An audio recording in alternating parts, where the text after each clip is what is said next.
This is Optimal Living Daily, episode 1199, Spur of the Moment by Tynan of Tynan.com, and I'm your narrator, Justin Malik, reading you blogs every single day of the year to help you live a more meaningful life.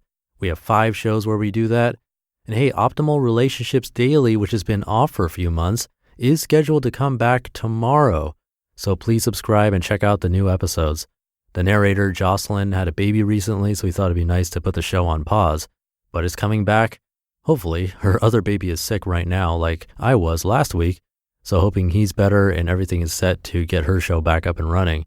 So yeah, please make sure you're subscribed to that show to hear new articles, hopefully tomorrow, and to hear how she's doing after these few months. I'll give you a quick reminder at the end, so for now, let's get right to it as we optimize your life. Spur of the Moment by Tynan of Tynan.com.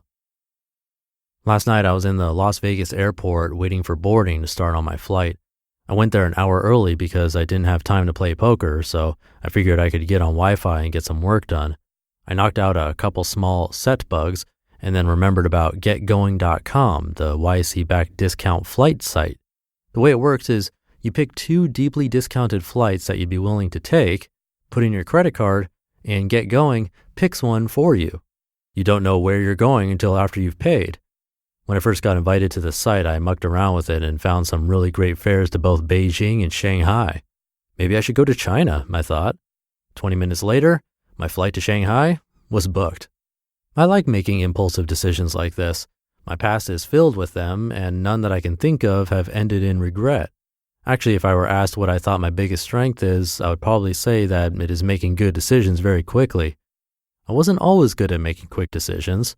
12 years ago, I had the opportunity to fly on the Concorde for $1,000. It's usually over $10,000 round trip. I really wanted to do it, so I called a few friends to see if anyone else was interested. There was some hemming and hawing, but no one was ready to commit. Well, I thought I'll wait until tomorrow and buy a ticket then if I still want to go. The next day came, and the deal was gone. Now the Concorde is decommissioned, and I'll never have the chance to ride it. Strange as it sounds, this is probably one of the bigger regrets in my life. I really wish I got to ride the Concorde before it folded. The most important thing to realize about quick decisions is that the amount of information you have about a decision tends to follow a logarithmic curve. The initial pieces of information are the most important, and subsequent bits add very little to your understanding of the decision. Think about the questions you'd ask if you were buying a car. I had no intention of buying a vehicle 24 hours before the purchase of most vehicles I've bought. At first, you'd ask whether it's still for sale, how many miles, and how the condition is. That fills in most of the blanks. Then you ask if the owner has ever had any problems. Somewhat important. Then you start asking if it has certain accessories or what kind of stereo it has. Those questions add very little to your understanding and critically probably can't change your decision. With the Concorde deal, I knew a lot initially. I knew that I could ride the Concorde, knew how much it would cost, and where it was going. Most importantly, I knew that I could afford it and that I wanted to go.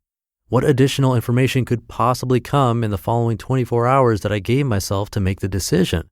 I can't think of any. The information you get early on in the decision is almost always enough to make a good decision. The rest of the information is generally immaterial, confusing, or will be interpreted to confirm the decision you already want to make. Oh, the weather is nice this time of year in London? Then I should definitely go. Now I know better. I realized that the price to go to China was dirt cheap, that I liked both Beijing and Shanghai, and that I want to go. What else could I possibly hope to know? More information could come in that would make me even happier I'm going, but I can't think of anything that could reasonably dissuade me from going. So I bought the ticket without really thinking much about it. It's also important to understand that very little you'll do is really that big of a deal. Going to China for 3 weeks sounds like some big thing, but in practice, it's not much of anything. You sit on a plane for 15 hours, probably getting some amazing work done, and then you're in a new place surrounded by humans that aren't all that different from the humans you live near.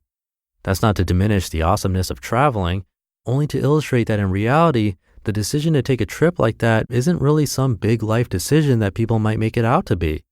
In particular, the possible downsides of any decision you're seriously considering will tend to be minimal. Why not just take your time on decisions? First, you'll miss opportunities all over the place. I missed the Concorde. When I found out that a room was open in Project Hollywood, I called and claimed it within an hour, despite living in Texas in a house I had a mortgage on. If I'd given myself a day, I would have missed out on making a lot of great friends, having an incredible experience, and becoming a good pickup artist. Other guys gave themselves time to think, and they missed out on all that. Maybe they're kicking themselves like I do about the Concorde. Beyond missing opportunities, you run the risk of wasting a lot of time if you take a while to make decisions. Chances are 95% of them would have been made the same whether you gave yourself an hour or a day.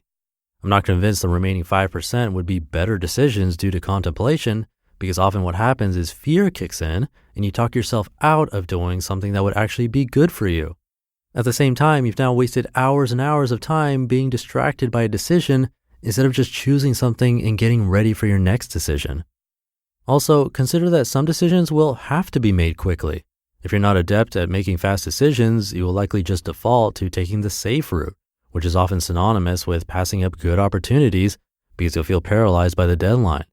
Someone who makes fast decisions all the time will feel comfortable and make a good decision. I'd rank quick decision making right up there in terms of skills that have been most beneficial to me. I've also seen others miss out on huge opportunities, not because they were any less intelligent than me, but because they couldn't make a decision as quickly as I could. In extreme cases, I've seen people so affected by big decisions like what to do with their lives that they avoid the decision and end up doing nothing at all. It's scary. So next time you have a big decision, challenge yourself to make it within an hour. If you're too scared to do that, determine what you would have decided after an hour and see how it compares to your final decision. You'll probably find that it's exactly the same. You just listened to the post titled Spur of the Moment by Tynan of Tynan.com. A nice test to try out there at the end. If you come across a big decision, try thinking about it for an hour, come up with a decision, and if you still want to wait maybe a day, a 2, a week, whatever, wait that time and see if the decision was the same to begin with. That's really interesting. And again, a quick reminder, please subscribe to Optimal Relationships Daily. It's been out of production for a few months, and I'd love to show Jocelyn some support and have some listeners over there. She narrates articles from many of the same authors you hear right on this show. So please subscribe and listen starting tomorrow. That's Optimal Relationships Daily. And that'll do it for today. Have a great day, great weekend if you're listening in real time. And I'll see you tomorrow for Minimalist Monday and for episode 1200, where your optimal life awaits.